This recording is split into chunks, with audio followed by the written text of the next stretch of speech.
Si parla spesso di welfare, ma la gente sa esattamente di cosa si tratta? Decisamente no, eppure in Veneto siamo tra le regioni che hanno la maggiore aderenza a fondi pensionistici, previdenza complementare, sanità integrativa. Tutti hanno sentito e sentono parlare di welfare, ma quanti conoscono il significato esatto di un termine che si traduce letteralmente benessere e sostanzialmente indica le politiche sociali in un senso piuttosto ampio? La Regione Veneto Lavoro hanno organizzato un Welfare Day che ha visto 30 incontri territoriali, oltre 200 infopoint e 50 camper itineranti in diverse località, anche e soprattutto per chiarire le idee ai cittadini.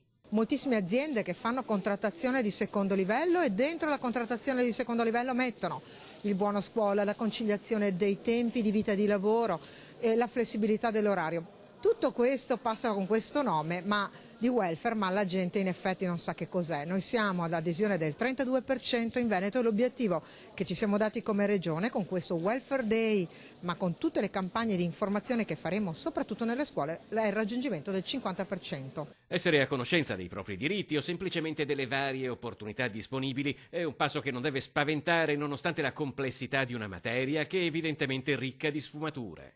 Solidarietà Veneto, che è un fondo di previdenza complementare che muove 1.300 milioni di euro. Con questo, con un fondo territoriale, pensate che abbiamo rimesso a posto parti di rete di acquedotto con l'emissione di idrobond. Alle volte sentiamo parlare di bond e mettiamo mano ai capelli perché ci vengono gli scenari di finanza più incredibili.